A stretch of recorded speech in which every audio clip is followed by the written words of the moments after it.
coming at you from the Hey Yo Studios. It's the Fade Route with D and Z. Here are your hosts, D and Z.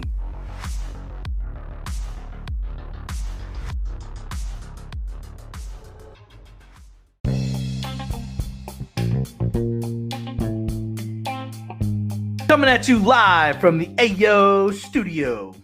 Hey yo. It's the Fade Route with D and Z. I am D, and we've got a great show for you this Saturday morning.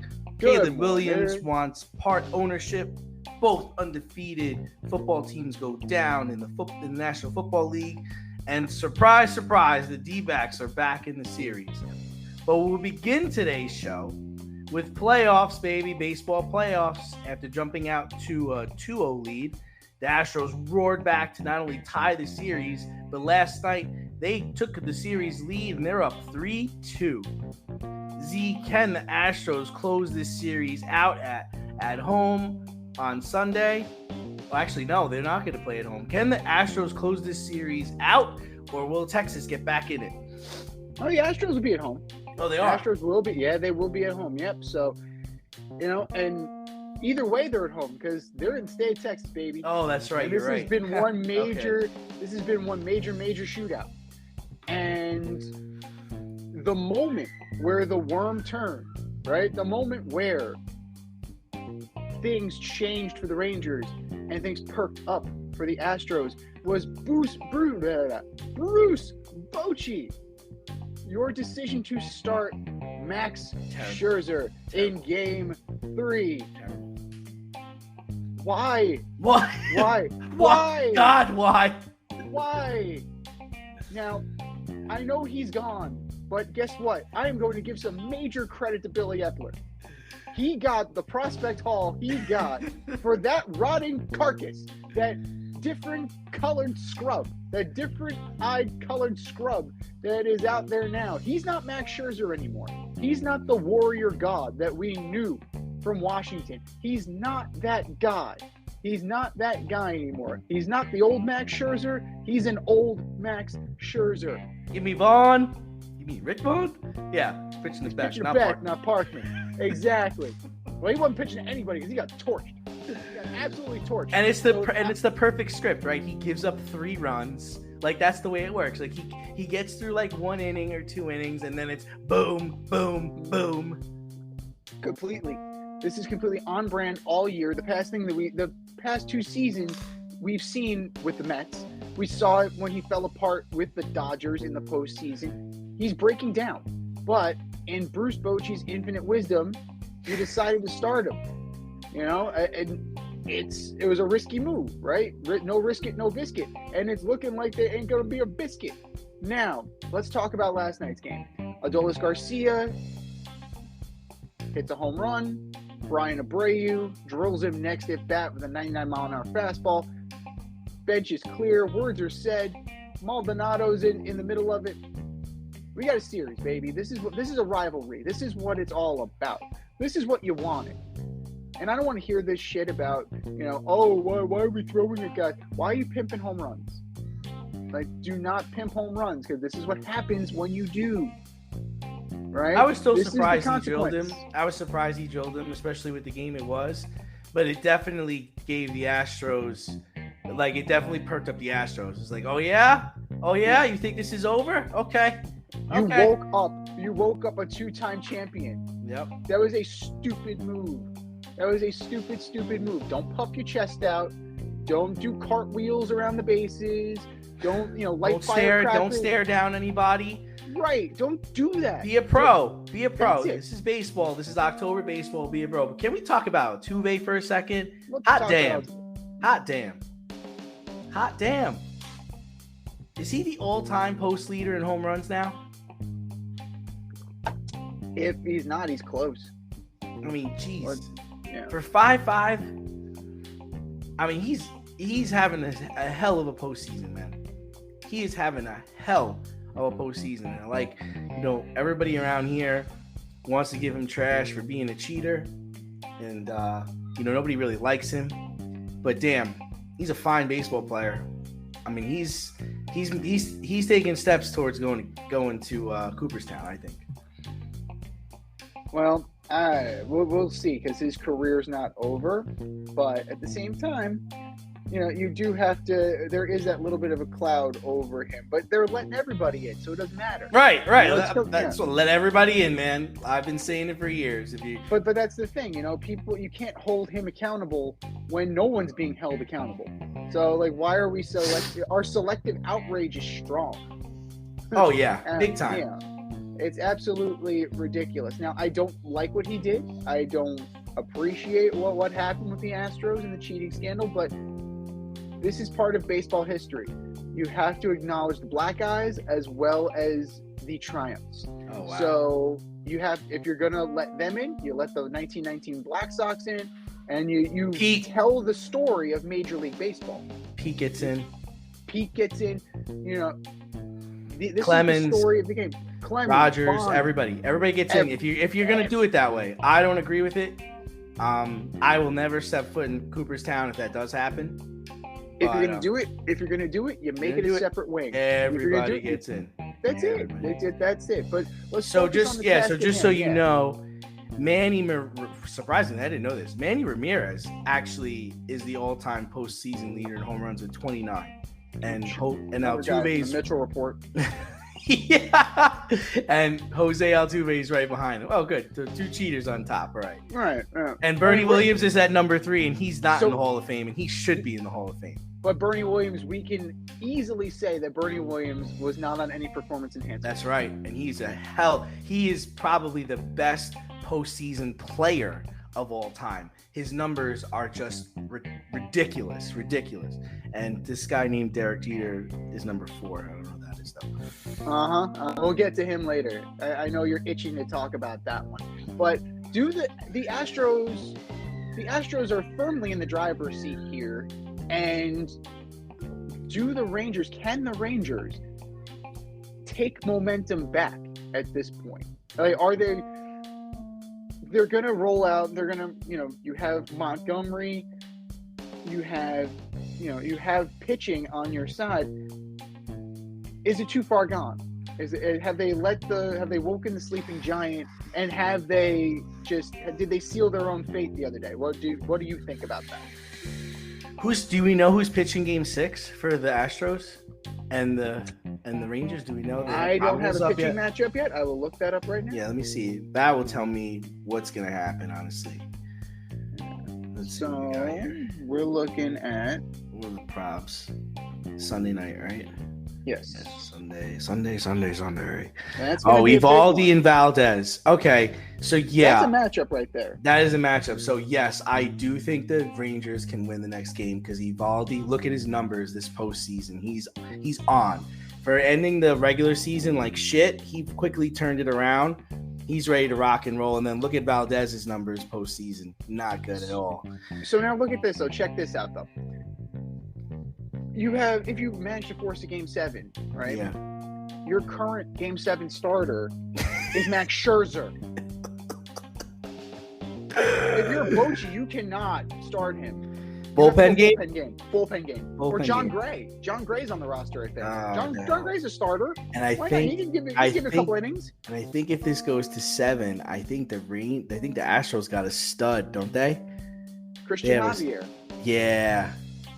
Verlander's going to come out of that bullpen. Oh, yeah. Urquidy's going to come out of the bullpen. Ready. Dusty knows what he's doing. Dusty is going to have that. Like, Dusty has no problem running his pitchers into the ground. We've seen it. So I'm going to say that the Rangers will win Game 6, but then I think the Astros, defending American League champions, they bring it home in Game 7, just based on what we just talked about.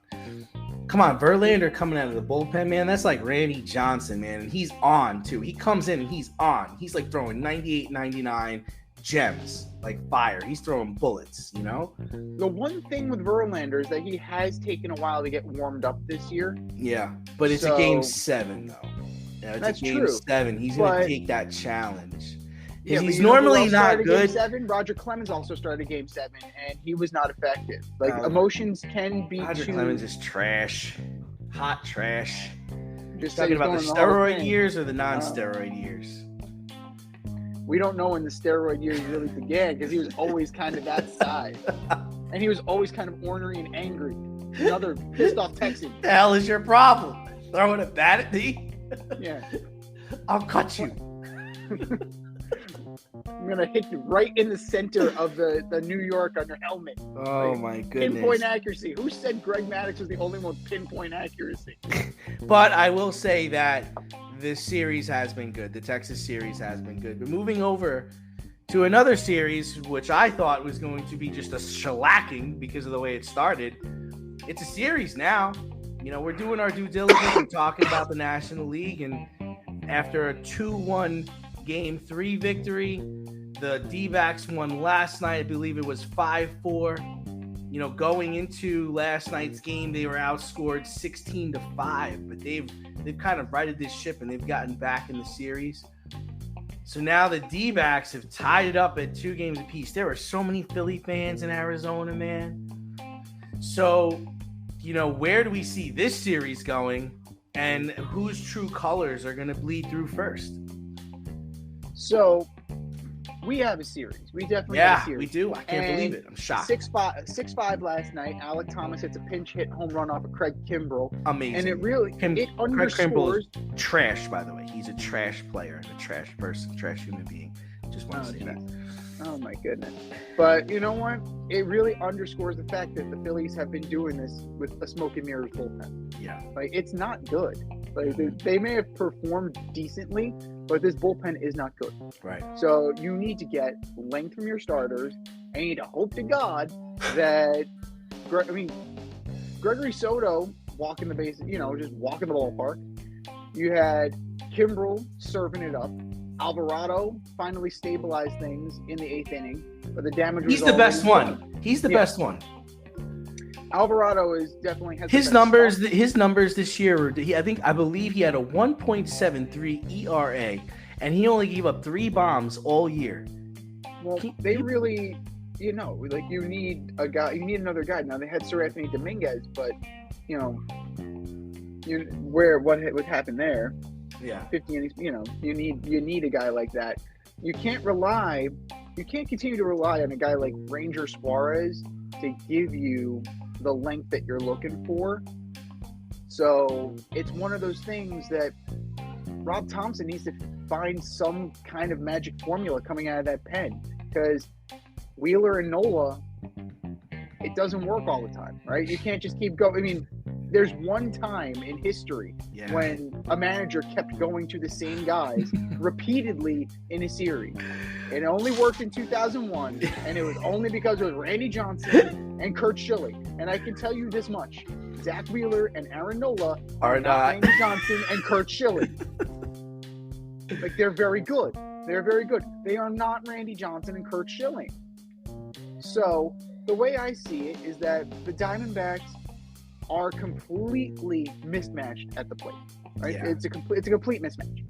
Yeah. You can't argue that with the lineup that Rob Thompson is able to run out there with Schwarber, Turner, Harper, Castellanos, Realmuto. Realmuto. Alec Bohm is hitting. Unbelievable. Yeah. So you can't go punch for punch. Turner. Trey Turner. Yeah. You gotta out-hit. You have to out-pitch them. You have to play the long game. You have to wait them out, and then you're gonna have to counterattack. Like, that's how this is gonna work. In a boxing match, they're the big slugger. They're Mike Tyson. Yep. You're the counterpuncher. You have to catch him with a quick one on the jaw. Like, you got to catch him coming in hopes that you knock him off his ass. Like, that is the plan. And they seemed to do that last night. And, credit to the Diamondbacks, because Gallen and Kelly were not great. And Gallen's going again in the next game. Yeah, but he's got to really turn it around. You had Kevin Fott. Like, who? You have these guys coming out of nowhere, and they're delivering stellar performances. And the one Met that I'm pleasantly surprised with, the one ex-Met that I'm pleasantly surprised with, Paul Sewald shutting the door. Tommy Pham and Paul Sewald doing the thing. Like, I'm I'm not saying I'm rooting for the Diamondbacks, but those are definitely the ones that didn't leave the organization with a bad taste in my mouth. How are you not rooting for the Diamondbacks? Who the hell wants to see the Phillies in the World Series in that fan base? Oh, dear Lord. There were so many of them in the stands last night. I couldn't believe it. I could not believe it. Phillies goodbye, Rangers goodbye. I'm left with the Astros and the Diamondbacks. Either way, like any combination of these, it's not going to be a great ratings on the World Series. I don't know. No, I disagree. I think if you get Phillies Astros, that's going to be the Philly fans. It's the Philly fans, man. Yeah, that's fine, but they're the most obnoxious fans not named the Dallas Cowboys. Oh, you're talking about two obnoxious fan bases, right? I mean, the Astros are creeping up there with their attitude towards the cheating scandal and the way they play baseball. That's a turnoff for me. I wouldn't watch it. But you got some, Dusty Baker fans, and things like that, And you have people who are going to root for the Astros to lose. Yes. So if they get there. Now, the Rangers, what national fan base do they have? Yeah, they don't. Yeah. They don't. Right? You might have the Met fans hate watching it to make sure that Jacob deGrom and Max Scherzer don't get rings. So it's a conflicting situation because yes, you want success for your guys, but the way that certain players left the organization, it leaves a bad taste in your mouth. Now, I'm not one of those guys who loathes Jacob deGrom now because he did all the right things. He wanted to stay. He wanted to get paid. The Mets wouldn't pay him. And with that injury history, I don't blame him. And the Rangers, they figured that out quickly because they got 6 starts out of him. He's gonna get a ring for 6 starts if they win. That's insane to me. But he's gonna get a World Series share and he's gonna get a ring. But I don't begrudge Jacob deGrom. Max Scherzer, I begrudge. I don't want that guy getting a ring. He talked all that shit on the way out. Your performance was garbage. So I don't want to hear that. But if we're looking here, spinning it forward, probably the least number of eyeballs is going to be Rangers D-backs. Yeah. You figure. Agreed. The most is going to be Phillies Astros. Any other combination, you're going to have diminished returns. Step outside of your safe area and make a statement without saying much with FCK Clout Lifestyle Apparel. Embrace the colorful chaos and stay emotionally regulated in their hoodies, snapbacks, graphic tees, accessories, and more. Season 3 merch is up now. Get it while you can. Go to fckclout.com and get all of your needs from men and women. That's fckclout.com. And speaking of diminished returns, we are going over to football where we have no more unbeaten teams. You called it. The Niners. I did. Went down to the Browns. I had it. They went down to the Browns on a missed Jake Moody field goal.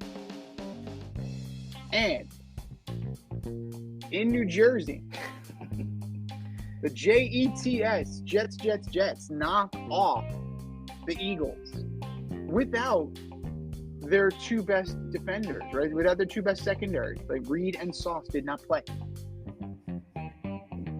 A dominant defensive effort causing 3 turnovers.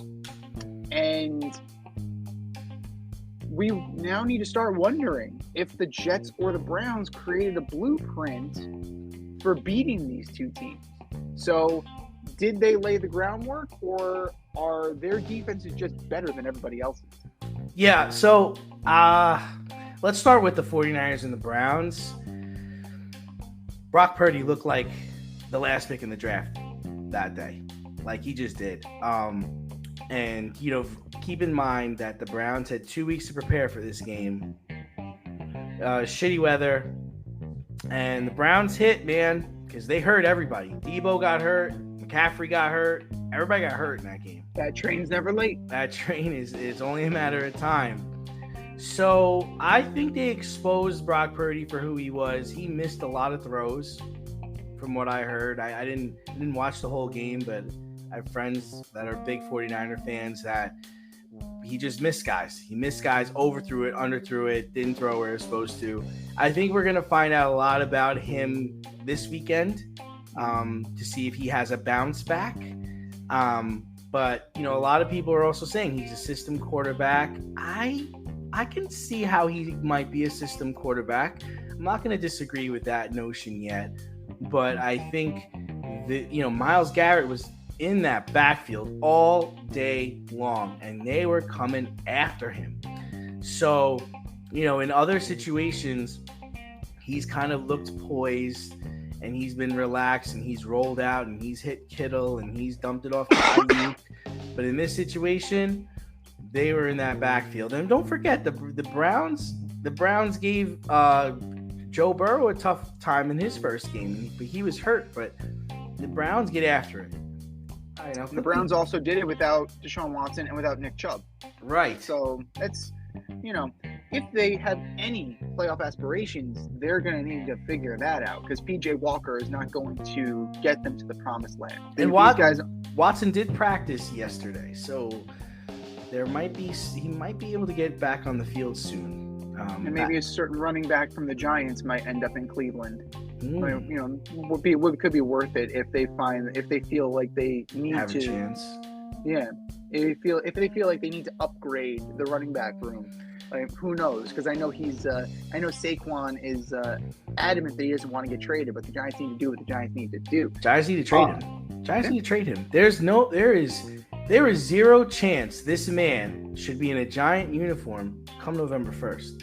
This was it wasn't a waste of time, but it's like, dude, this is why we couldn't pay you, because you get hurt and you have no explosion right now. Like, and granted, some of this is I know this is supposed to be a Giant segment, but I know the offensive line is in shambles, but dude, I know you're getting hit in the backfield, but make the first guy miss. Like, that's your job. The offensive line in Cleveland is better than the offensive line of the Giants. Oh yeah, so 100%. You figure that he's going to have better results. Right. It's just not working here. It's not working, and they're not ready for you. Like, the Giants have other things that they need to address. They might be going back to the drawing board on quarterback next year. Yeah. Like, it'd be better for you too to go somewhere else. Come on, imagine him in the backfield with Lamar Jackson. That'd be fantastic. But either way, like, I know it was a controversial play, that first down run with 14 seconds left. Like, if he had a better line, that play works because they blow them off the ball. Like, in theory, that's what the offensive line. That's what they're supposed to do. But that's what they're supposed to do. This is, the other problem I have with the Giants is there is no fucking creativity on offense. Like let's get Barkley the ball in space. Like, where is the game plan for that, Dayball? Stefanski will do that. Where is it? Stefanski will do that. It's just not. It's not showing up anywhere. Like, they should have won that game last week. They should have beat Buffalo last week. Agreed. They should have beat Buffalo. And then in the fourth quarter, it was just, what are we doing? Like, what was the game plan? What are we doing? Yeah. I had no problem with that run. I had no problem with the Saquon run. You guys need to do your job up front. Make somebody actually pay. Do that. Do your job. And we're not having this conversation. But, as far as what the Browns did to the Niners, they beat them up. Like, that's the game plan for the Niners, right? That's the game plan for that. We solved that riddle multiple times. If you beat them up, they won't be on the field. Bludgeon them. That's it. Now, Brock Purdy looked ordinary, which is fine because you're never as good as when you're going great, and you're never as bad as when you're dog shit.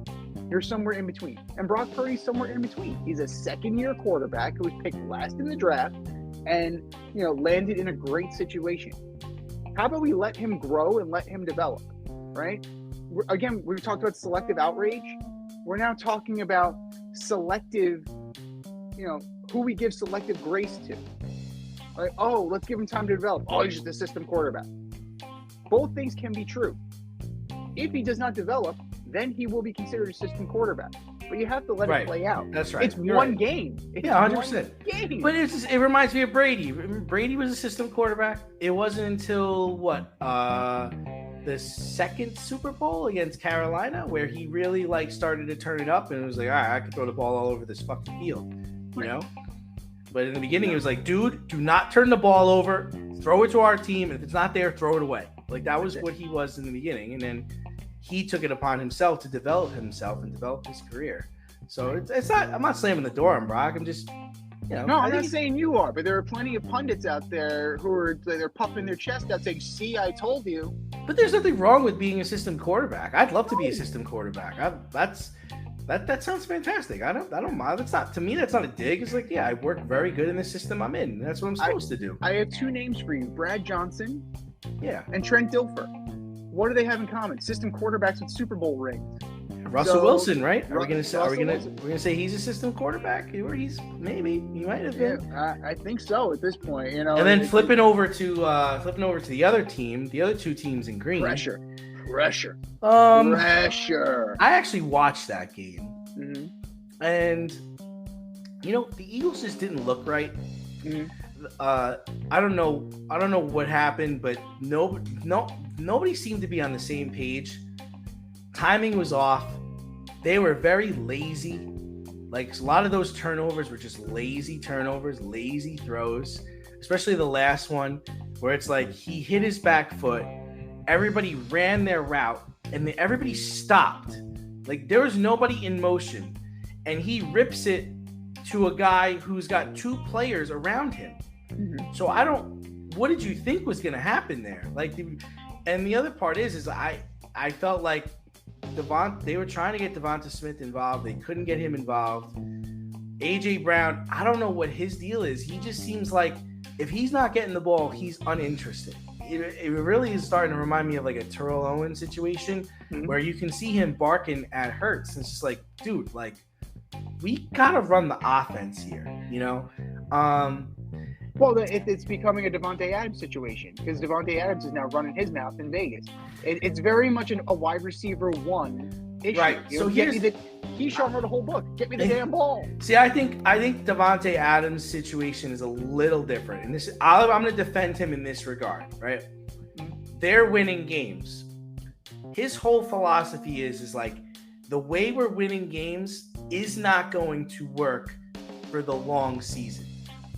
Because of who I am, because of the player I am, you've got to get me the ball because I'm the most dynamic player and I'm going to get us to where we need to go. It isn't like, hey, you guys got to get me the ball or we're not going to win. It's like, no. We can win in other ways, 100%. But to be the best team,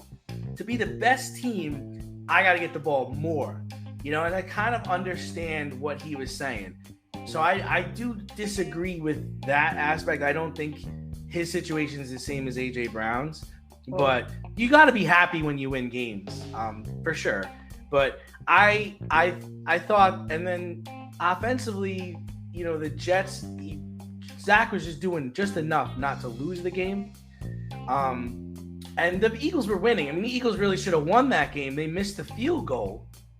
And that's what kind of jacked them up. Like they just had a bad day. They just had a bad day. So I don't think there's a blueprint for beating the Eagles because I don't think we saw the best part of the Eagles. I don't know what was going on, but they were very lazy, and the route running was awful. And I think they'll be back. They have a big test this weekend, but against the Dolphins on Sunday Night Football. But no, I don't think there was a blueprint to beating the Eagles. I think it was just like, you know, they might even taken the Jets really lightly. Yeah. They're like, we're going to go to New York. We're going to have a lot of our fans there. Zach Wilson's their quarterback. They're down 4 players on defense. Like, it's almost like, let's play this game and let's make sure we don't get hurt. Like, let's get out of this game healthy. That's almost what it looked like to me. So you definitely had some issues along that offensive line. That becomes Lane Johnson coming out of the game again. And so I said that if everybody pulls up the archive, I said it 3 weeks ago. I'm concerned with that offensive line. I'm concerned with Lane Johnson. I don't think he's healthy enough to play. Well, I mean, Lane Johnson is out. You know, you have depth issues at wideout to the point where they had to sign Julio Jones. So now Julio's there. And, you know, just to connect what you were talking about before, the trade deadline is October 31st, and Howie Roseman has been known to pull off some coups.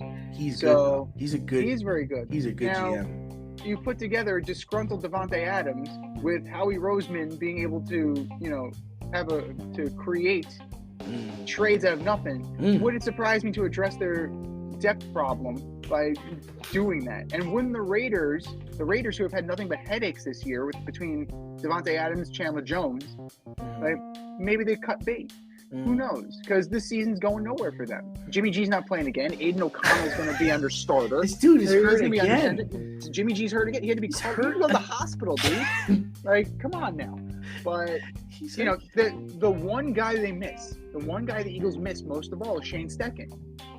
Shane Steichen showed apparently that he's the creative genius here. But listen, honestly, Z, the Raiders are not out though, because they're 3-3 and they are in second place and they're on a 2-game winning streak.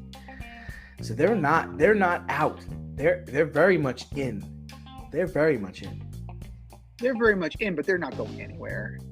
Like they're really not. We have. Yeah. I guess you're right in that, because I would assume that the wild cards are going to come out of the East and the North, right? Yeah. No, that is going to happen. You're going to get probably 3 teams out of the AFC North.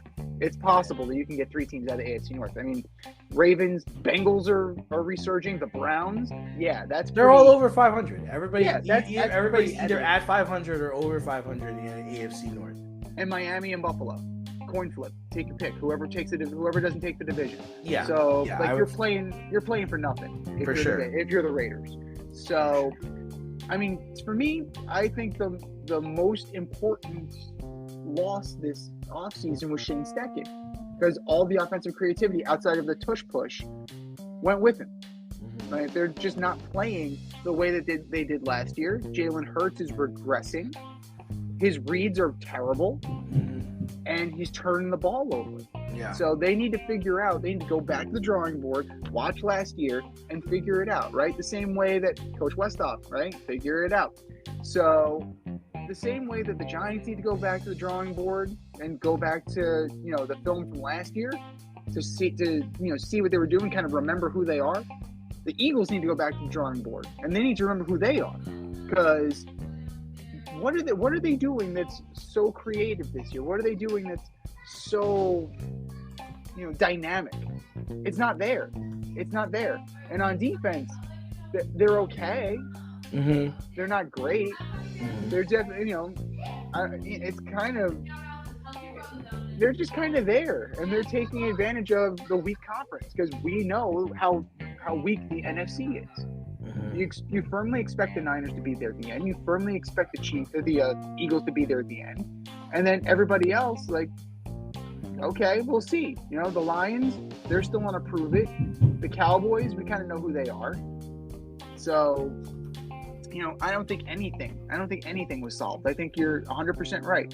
We haven't figured jack shit out yet. Right. And speaking of figuring out jack shit, the Eagles went down to the Jets, like we mentioned. And the Jets are celebrating like they won the Super Bowl. Robert Saleh's jumping up and down. He's hugging guys. Joe Douglas is coming down from the booth. He's hugging Saleh.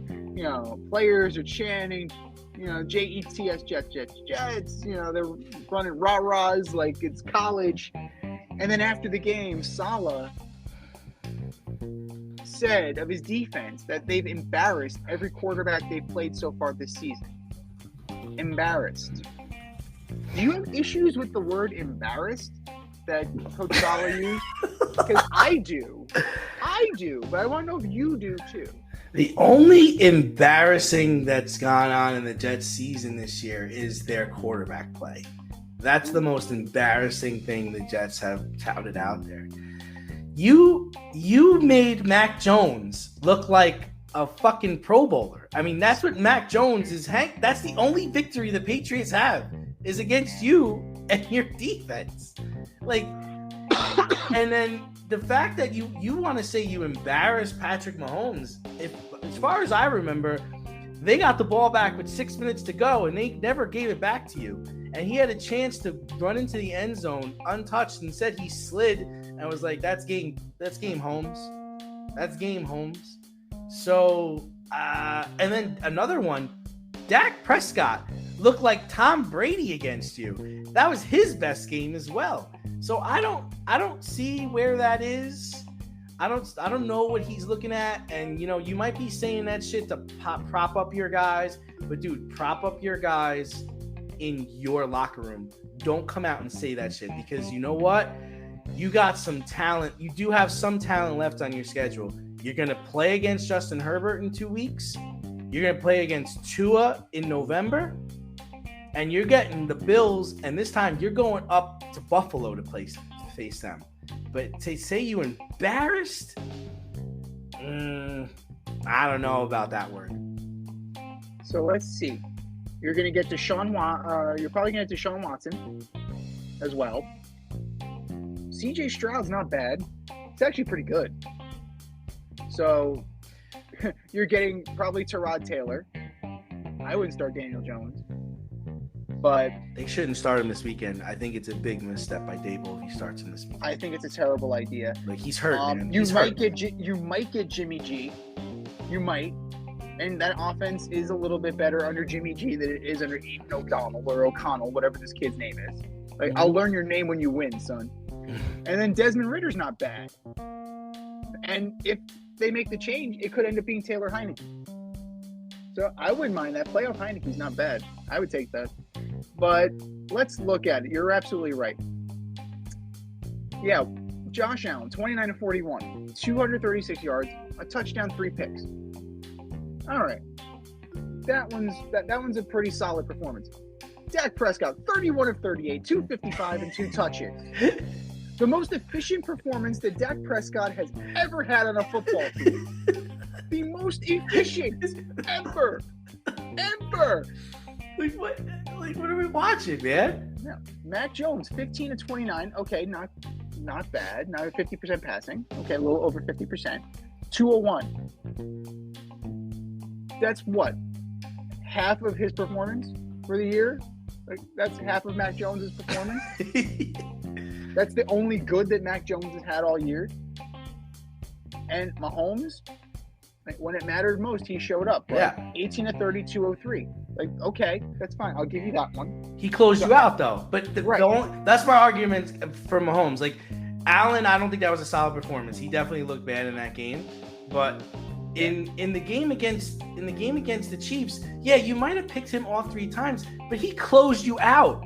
With 6 minutes left, he had the ball. He didn't give it back. And they also rushed for over 200 yards on your ass.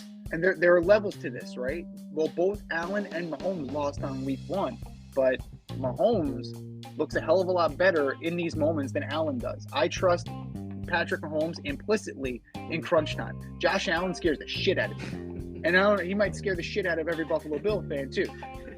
When he has that look in his eyes, that deer in the headlight look. Oh, wait, keep going. Wait, you got the Broncos up next, right? I got the Hackett Bowl. I'm not done yet.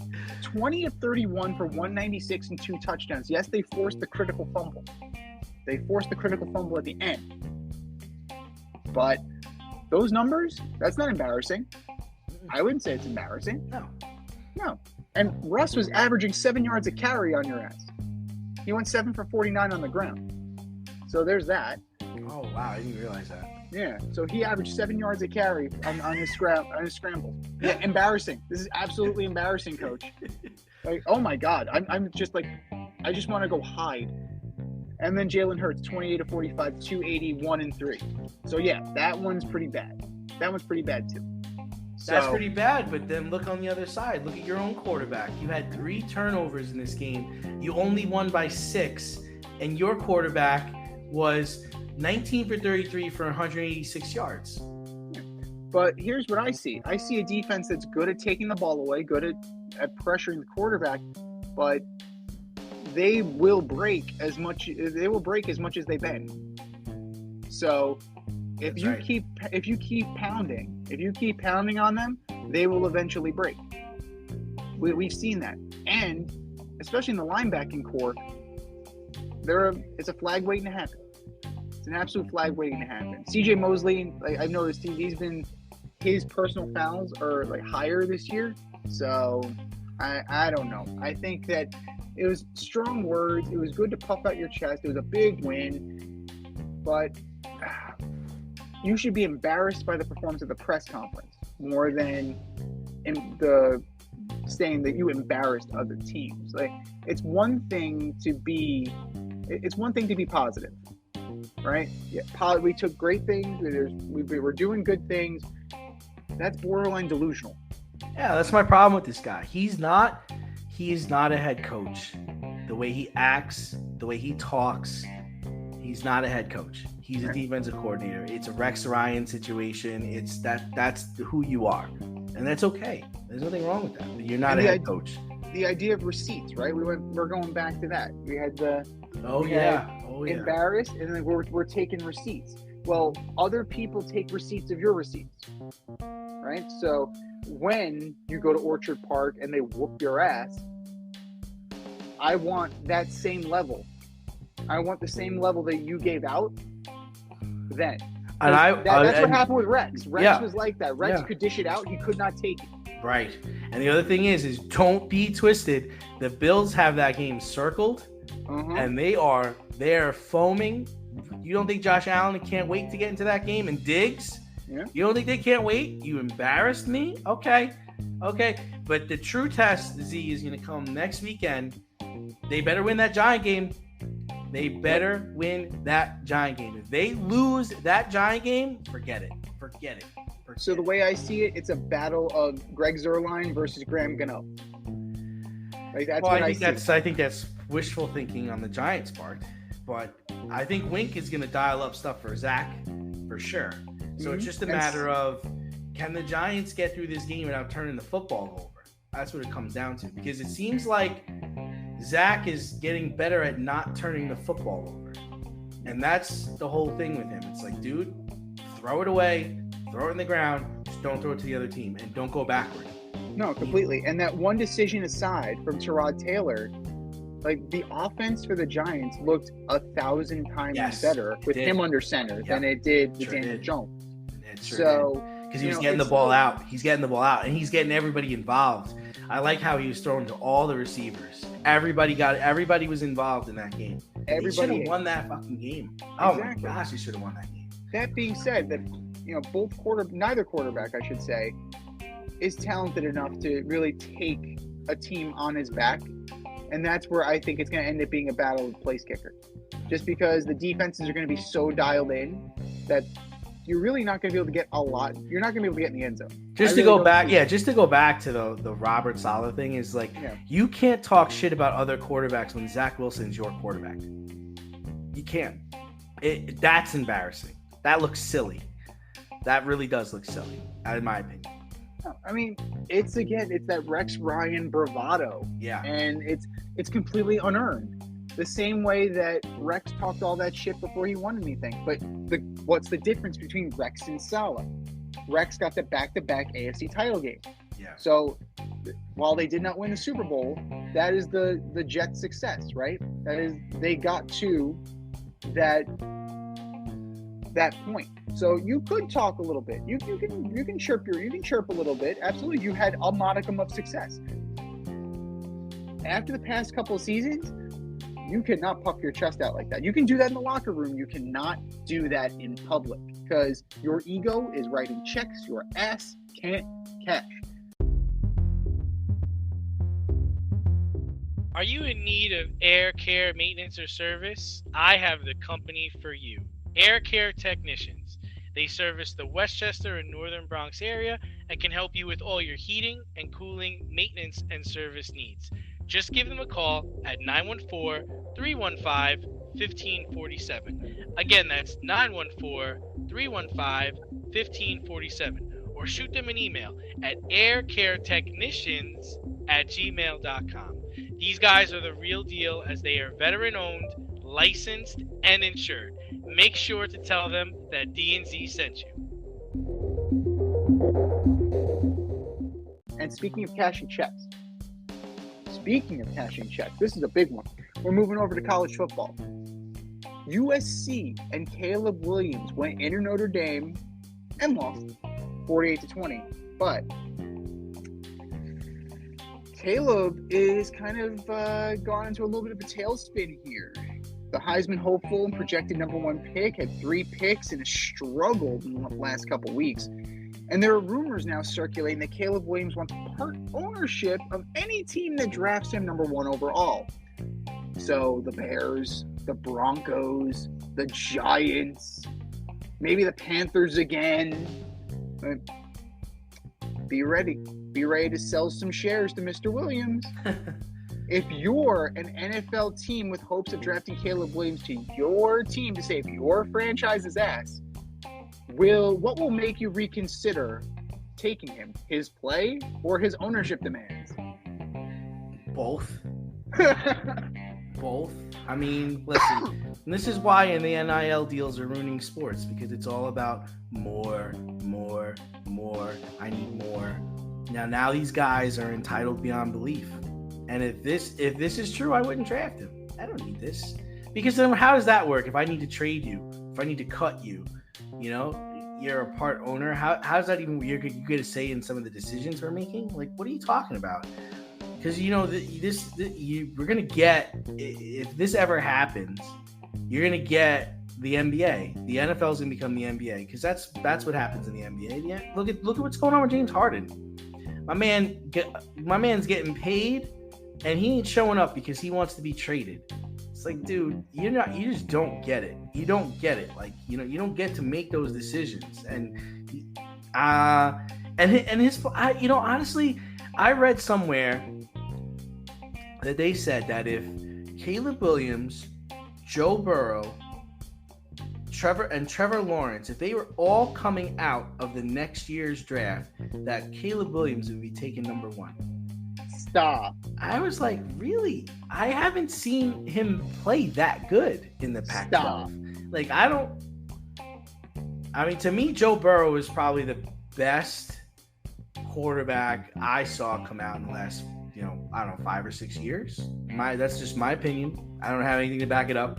Just his ability to throw. And I thought Trevor Lawrence was going to be that guy. But for whatever reason, it's taken Trevor a little longer.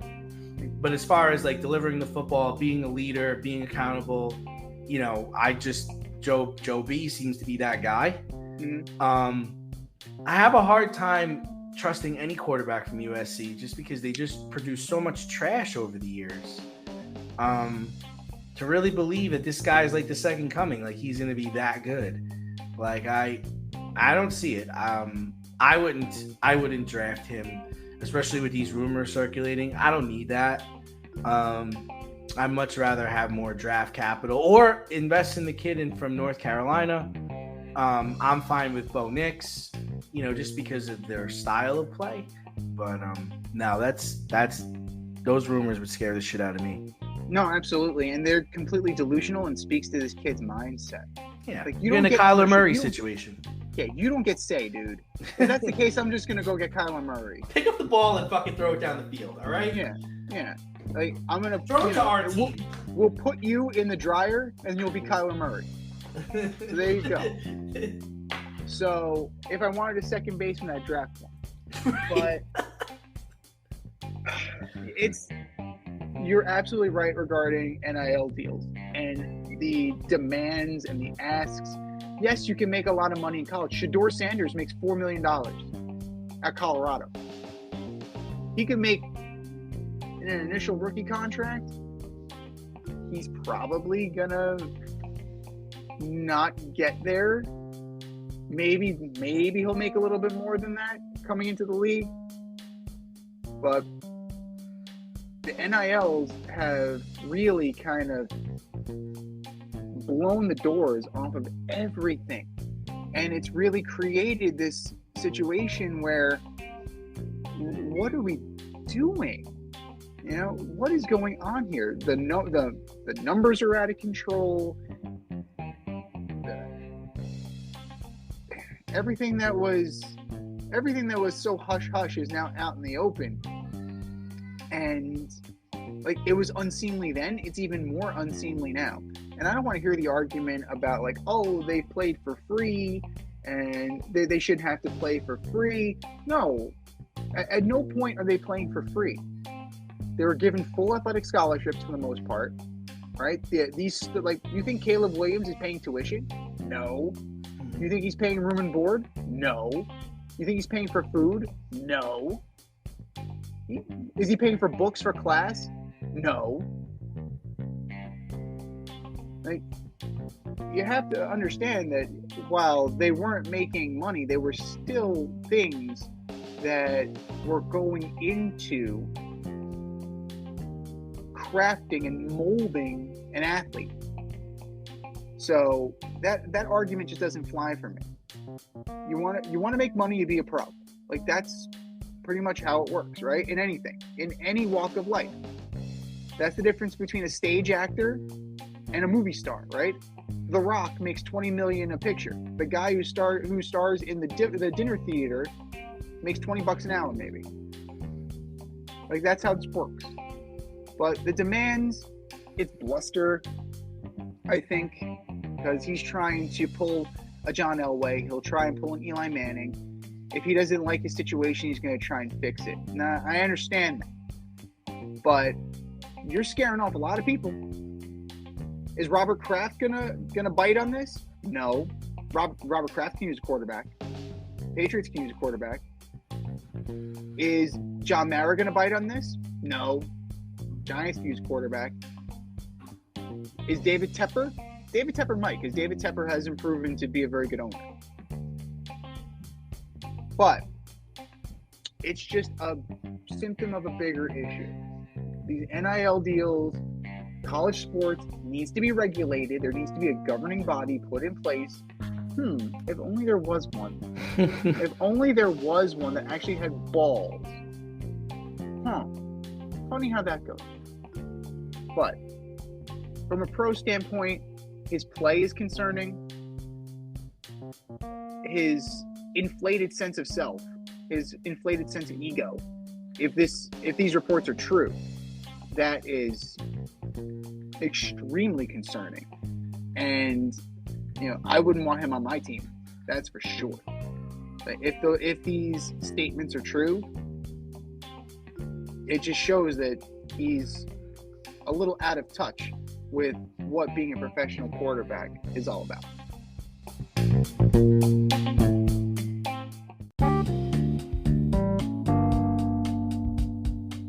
Want to get on the action, we want to hear from you. Hit us up, faderoutemail@gmail.com. Slide in our DMs on IG @FadeRoutePodcast. Drop us a DM on Twitter @FadeRouteDNZ.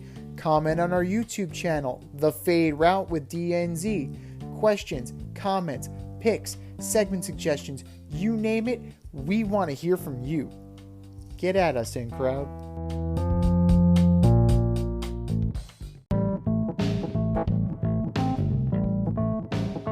Fair or foul? Judging the more messed up stories of the week.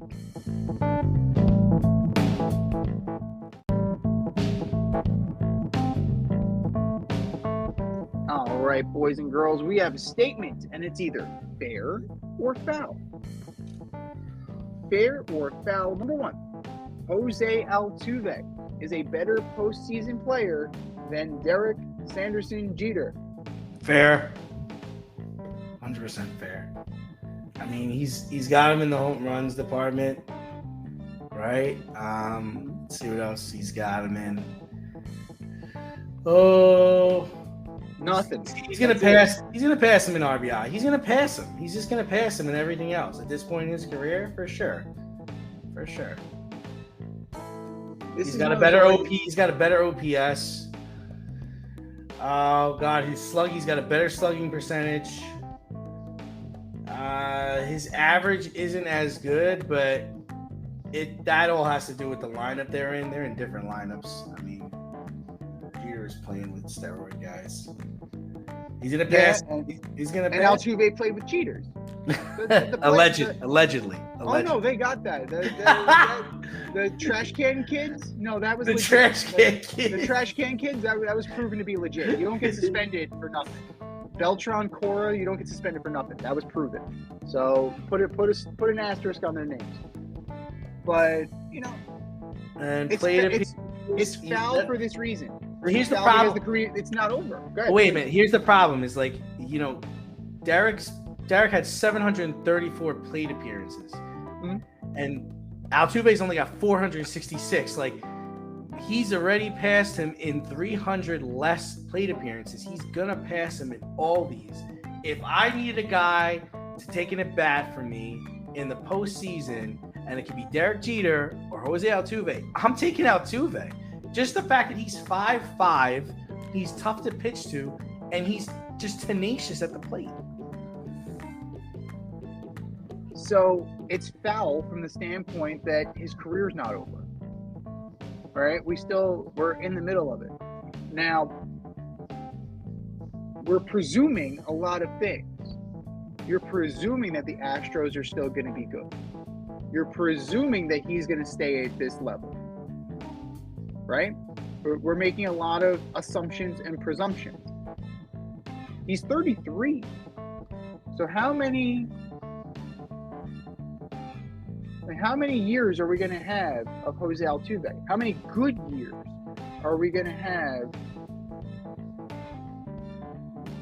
How many good years are we going to have left of him? I don't know. But as the lineup changes, right?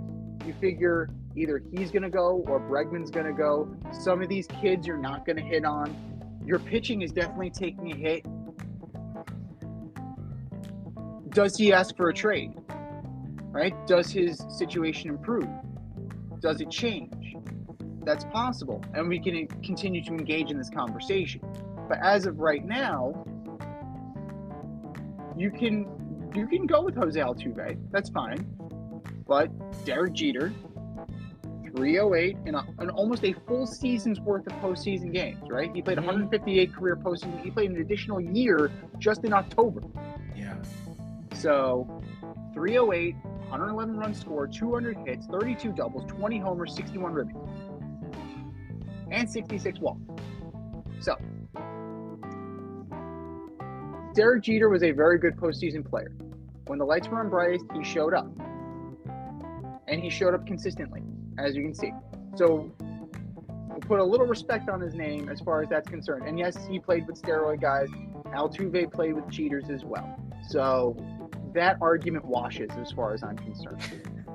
He's 33. Let's give him more time. Let's see. And that's the only reason. The only reason why it's foul is because his career's not over yet. We can look back at Jeter's career and we can say, this is what he did versus this is what he's doing. So once the smoke is cleared and the dust has settled, yes, we can engage in this conversation again. I just think it's a little presumptuous.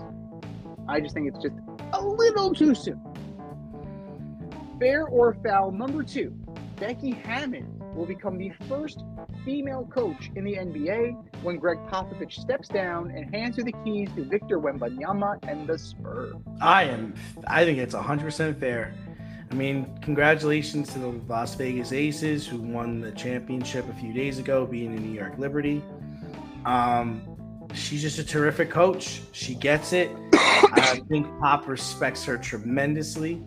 And I think that is a perfect situation to bring in a woman head coach into the National Basketball Association. You're getting arguably a change of a generation player. You're in a first-class organization, and I think the NBA is ready for their first woman head coach. I think it's fair. I think it's absolutely fair. She's proven that she can communicate with not only male players, but male NBA players, male professionals. She's proven that she can communicate with female players, not just female players, female professionals. She has won. She's demonstrated that the X's and O's are there. She knows what she's doing. Right? You don't get to that level without knowing what you're doing in the game of basketball. There's clearly a respect factor there, right? Not just from Popovich, but from the players.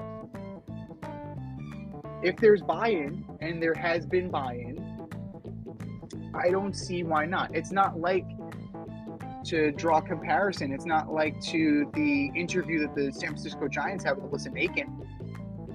They interviewed Alyssa Nakin for their vacant managerial job, and you had some people who were up in arms that you can't have a woman manage a Major League Baseball team. Why the fuck not?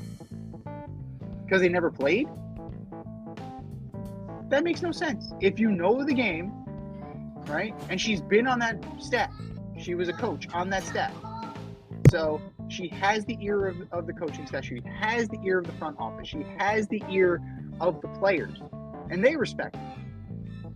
Right? Who's to say that, she wouldn't be an effective manager? Because it's never been done before? Well, if you've never done things because it's never been done before, we'd have the same shit all the time, right? Oh, we can't hire a black manager because it's never been done before. Oh, we can't hire a Dominican manager because it's never been done before. We can't hire an Asian manager because it's never been done before. We can't hire a guy with no major league experience because it's never been done before. Then you have the same sad-ass rejects that we've always had. The same retreads constantly. My one thing is this with Becky Hammon.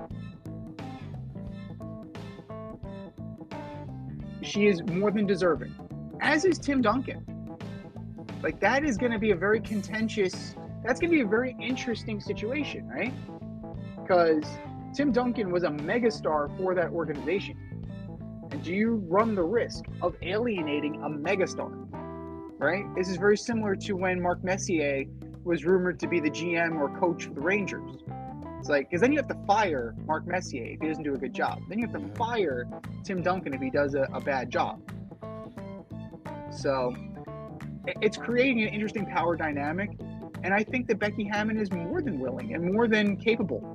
And why not? San Antonio has proven itself to be a very progressive organization. They're always thinking outside the box. And they've been open to new ideas, open to international play, open to different perspectives. And that's what keeps them where they are. Wembanyama, that would just be a treat. We'll kind of see what Wembanyama is when the lights are on bright on the 25th. But I think that she's more than earned an opportunity. And it's time for the rest of the sports world to kind of realize that we can have female coaches in male sports. The same way we have male coaches in female sports, right? Gino Auriemma, does that name ring a bell? So, it cuts both ways. If you know the game, you know the game. I don't want to hear the rest of it.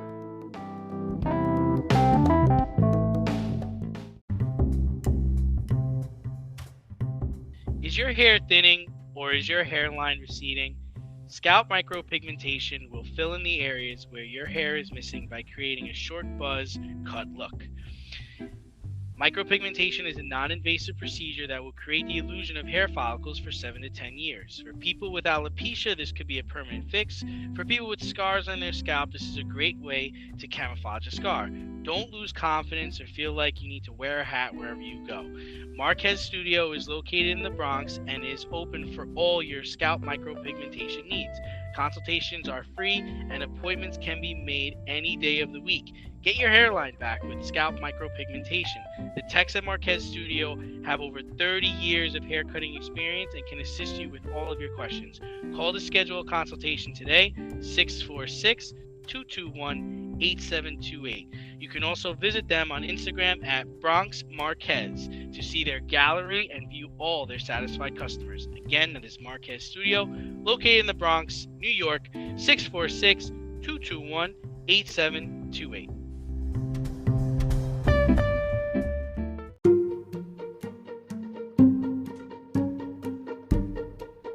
The Fade Store presents the Alleged Superstar of the Week Award.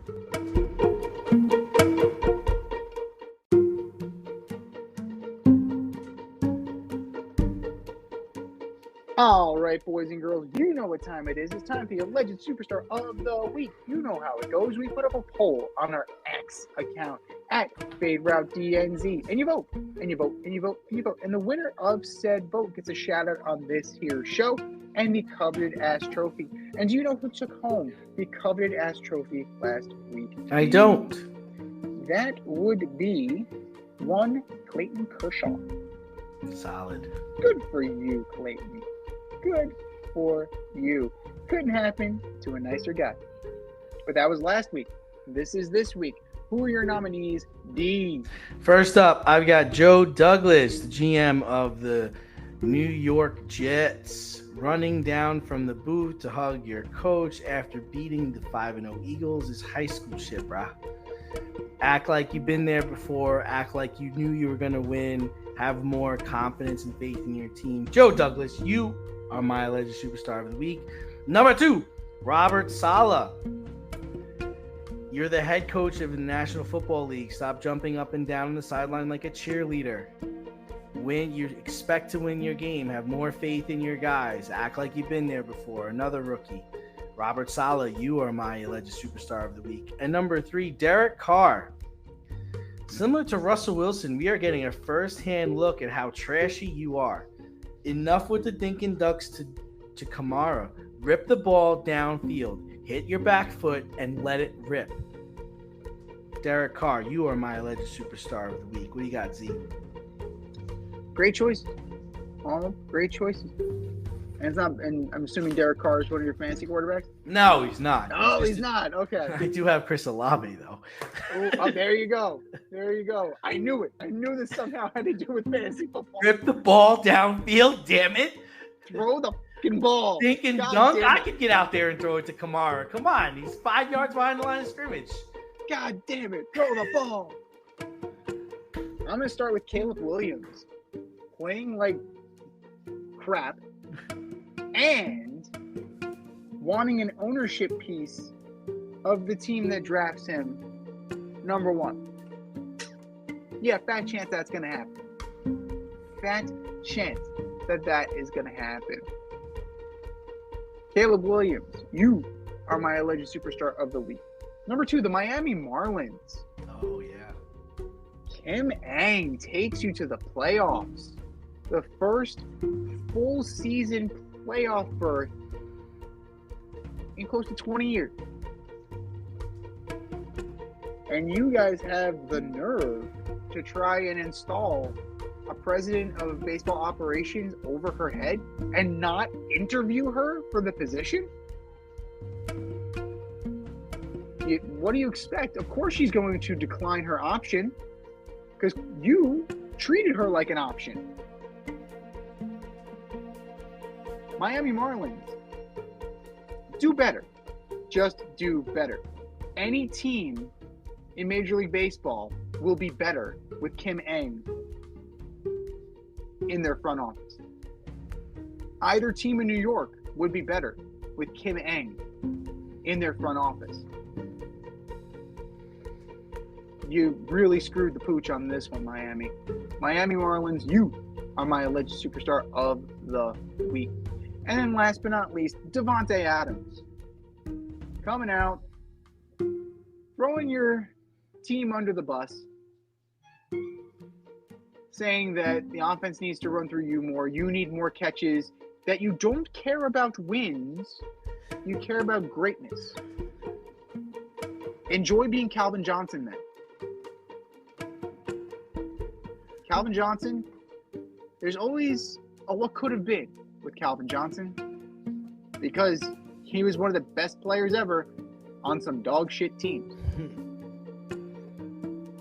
How do you reach the greatness of Michael Irvin, right? How do you reach the echelon of Michael Irvin? How do you reach that echelon? There are levels to this. You have to win. Winning is important. That's why they keep score. It's just a short-sighted, myopic argument that ultimately makes you sound like a selfish ass, even if that's not how you intended it to be. Davante Adams, you are my alleged superstar of the week. I think we've said our piece. Go to our X account at FadeRouteDNZ and vote, and vote, and vote, and vote, and for our nominee.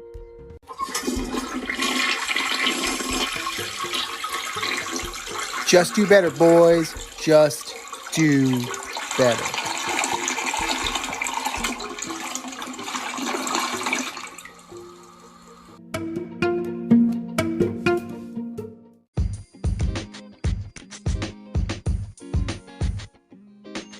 Your favorite podcast has its own merch line now. Go to the Fade store with DNZ.com today for all your Fade Route merch needs. I'm talking tank tops, t-shirts, sweatshirts, like yoga pants, we got those too. Like some cool accessories, we got those too. And we're not done yet. We have so much more planned for you, but check out what we have today at the Fade store with DNZ.com. That's the Fade store with DNZ.com.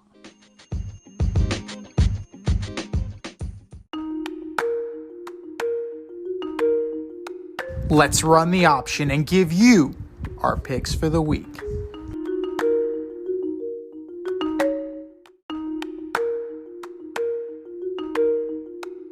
It is the option for NFL Week 7. And if you want to play along with us, you know what to do. Go to our Instagram account at Fade Route Podcast. Click on our link in bio. Go to our CBS Sports Pick'em League, also entitled The Option, and play along with us. The lovely Rita Sanchez had a huge week last week, and she is now a full 10 points ahead of the rest of the field. Jesus. She's lapping the field. She's kicking our ass. So, let's see if she can keep the momentum going. Let's see if we can build some momentum. Because right now, we ain't looking so good. We all had the Jaguars in our Thursday night game. Woo! So we're going to jump right to Sunday. No international games this week. How lovely. How refreshing. The 5-1 Lions go into Baltimore to take on the 4-2 Ravens. I'm taking the Lions. Same. I'm pretty concerned about the wide receiver situation. I'm concerned about the running back situation with the Ravens. And, they definitely need some more skill position guys. Where have I heard that argument before? The Ravens need more skill position guys. The 3-3 Las Vegas Raiders come east to Soldier Field to take on the 1-5 Chicago Bears. What a mess that situation is. I don't even know where they're starting at quarterback. I think. Jeez, I guess I'll take the Raiders, I guess. This is tough, right? CBS Sports has them at an 84% win. But is that 84% with Jimmy G? Because I can't see a rookie going in and moving the needle at all. Josh Jacobs hasn't moved the needle. Devontae Adams is not going to have a great game. If this game is won, it's won on the defense. Because they're going to have to make Justin Fields look mortal, which is not hard to do. I talked myself into it. I'm going to go with the Bears. I talked myself into this. Wait a minute. Justin Fields is out. Oh, who's the Justin Fields dislocated his thumb. He's out, man. Oh, who's in? I don't know who. That's what I'm saying. I don't know who's playing quarterback for the Bears this weekend. Oh, Brian Hoyer is going to start for the Raiders. Oh God. Yeah, Brian Hoyer is starting for the Raiders. Let me see who's starting. God. Oh, so Bagent is starting for the Bears. Oh God, no! Take the Raiders. take the. I can pick. Let's take Tyson Bagent. Can we pick a tie? Tyson Bagent. What is this? Chicken bread? What is this? Can we pick a tie? Chicken bread. No? Will we have our first tie? Will we have a tie? Most likely. I'm gonna go with the Raiders. Begrudgingly twist my arm. Now we just need some rain, and it's gonna be a fantastic day. Awful. Oh my God, that's terrible. That's awful. The 3-2 Cleveland Browns at the 3-3 Indianapolis Colts. Oh, the Browns. Yeah, I don't know what's gonna go on with the Colts, man. No Anthony Richardson for the rest of the year. Jonathan Taylor's back. You got Minshew under center. I mean, they're not going to be bad, right? There's enough pro there that they're not going to be bad, but they're not going to be good either. So I'm going to go with the Browns as well. The Browns? At the Colts. Yeah, Browns. Yeah.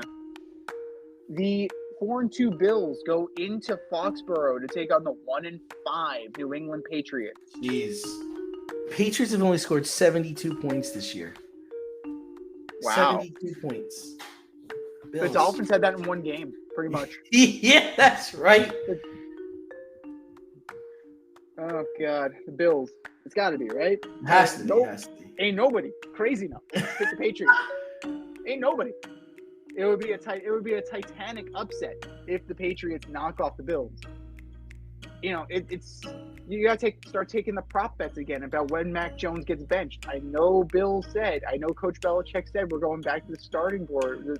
We're going back to the basics, and we're not going to bench Mac Jones again. But if you're so putrid on offense, you gotta do something. Yeah, I think it's the Patriots and the Steelers have scored the least amount of points this year. Steelers 79 and Patriots 72. That's wild because the Giants exist.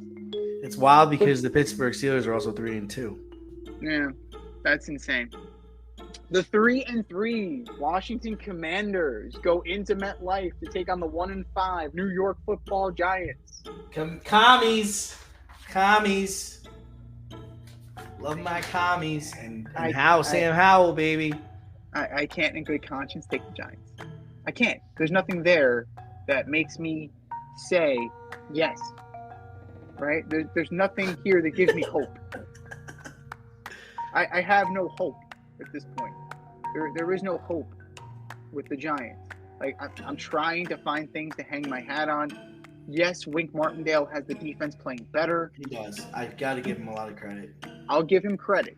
He rose to the challenge. We put up the poll, is Wink going to be the fall guy? We put it up on our X account. It was 50-50. We may have to put up a poll again. Is Kafka going to be the fall guy? He might be a deserving fall guy. He went from being a head coach candidate elsewhere to running the most vanilla offense this side of Jason Garrett. Kami's pretty handily. The 3-3 Falcons go into Raymond James Stadium to take on the 3-2 Tampa Bay Buccaneers. Falcons. Oh. I'm gonna take the Bucs. I think they have. Did you watch them play last week? So I'm gonna roll with the Bucs. I think that they have a solid defense. Like they are better than that one-off performance. The Falcons have not been great. They've been kind of They've shown flashes, and then they've regressed. We'll see. We will see. We're into the 4 o'clock hour. The 3-2 Pittsburgh Steelers at the 3-3 Los Angeles Rams. Taking, Let me think about that. Yeah, I'm taking the Rams. Even though Stafford's never beaten the Rams, he's 0-2 all time against them. I mean, he's never beaten the Steelers. He's 0-2 all time against them. I am taking the Rams. Steelers don't have enough on offense. They just don't. We've touched on that pretty handily. They've struggled scoring points. And you know who's good at preventing people from scoring points? Aaron Donald. The Los Angeles Rams are going to smoke the Steelers. The 1-5 Cardinals go into Lumen Field to take on the 3-2 Seattle Seahawks. Oh, this is a big game. Hawks got to win this game. You got to show who you are. I'm going with the Hawks. Go Hawks. And it's not close. The 2-3 Green Bay Packers go into the Mile High to take on the 1-5 Denver Broncos. Jeez, come on. Broncos are going to lose. They got the pack. Oh my God, that's hilarious. Packers win. Do the Broncos fire Vance Joseph and hire Rex Ryan, like the rumor mill states. No. This will be a complete gut job at the end of the year. I think they're still trying to trade players. They're trying to trade Jerry Jeudy right now. I think they're trying to trade him to Pittsburgh. So that'll move the needle. How about they trade Russ to Pittsburgh? No, I don't know. I don't know how that marriage is going to end. In a bitter divorce. I don't know. It's the money's the problem, Z. The money's a problem there. It's a real problem. I don't know how that's going to shake out. Yeah, I mean, no contract is untradeable, right? We've learned that no contract is untradeable. You just have to find where you can. There's nothing positive There's just nothing positive you can say about this man. There's nothing positive you can say about this team. You know, Cortland Sutton, Jerry Jeudy, put them all on the block. I don't know what the hell happened to Jerry Jeudy, man. I don't know either, but you know, it's gone downhill fast. The 2-3 Chargers go in Arrowhead to take on the 5-1 Kansas City Chiefs. Yeah, the Chargers looked like not good last week, taking the Chiefs. Should be decided by less than 6 points, though, for anybody who's choosing the point spread. I'm going with the Chiefs as well. The Chargers charge. It's what they do. Brandon Staley is proving himself to not be an NFL head coach. Justin Herbert is hurt. And they just do not look ready for prime time. Your Sunday night special, potential game of the week. The 5-1 Dolphins go into the Link to take on the 5-1 Eagles. Yeah, I mean, this is the real game that everybody's looking for. Based off how the Dolphins played in Buffalo, I'm taking the Eagles. I need to see the Fins win on the road against a quality team before I would trust them. I'm going with the Dolphins. Okay. They pound the rock. We saw them destroy the Patriots' running defense. We saw them do that. We've seen it. So I think that's going to be more of what Coach McDaniel is going to do. I think he's just going to chip away. And that defense is going to hold enough because the Eagles' offense is not as explosive. It's not as creative. It's not as good as it was last year. Julio Jones probably isn't even going to play since he just signed with the organization. And if he does, he's going to have a minimal role. A.J. Brown's probably going to get frustrated. I can see the Dolphins winning by 1 to 2 touchdowns. And your Monday night delight, maybe. Jeez. The 5-1 49ers go into Minnesota to take on the 2-4 Minnesota Vikings. Kirk Cousins came out this week and said he will not waive his no trade clause. He plans on finishing his contract with the Vikings, possibly even coming back next year. And for all those reasons, I'm taking the 49ers. Bang, bang, Niner gang. That's all I'm going to say. Bang, bang, Niner gang. Teams on a bye this week. Everybody. And we got a lot. We have the Panthers, the Bengals, the Cowboys, the Texans, the Jets, and the Titans. How nice of the Cowboys and Titans to give the stage, the Cowboys and Texans. How nice of them to give the stage to the Rangers and the Astros. That's just really just on a silver platter. How benevolent of the NFL and benevolent of the Cowboys and Texans. So Panthers, Bengals, Cowboys, Texans, Jets, and Titans. Adjust your fantasy rosters accordingly. This has been the Fade Route with D and Z. Thanks for tuning in. Catch our podcast on Wednesday nights on Spotify, iTunes, iHeartRadio, wherever you listen to your podcast. So until next time, stay fade, everyone. Time for us to run the go route, but we'll talk to you next week. Thanks for listening to this episode of our podcast. If you like what you heard and want to hear more, be sure to like and subscribe on your favorite podcast platform. Rate us 5 stars, leave us a review, turn on subscription notifications, and tell your friends. Spread the word, spread it wide.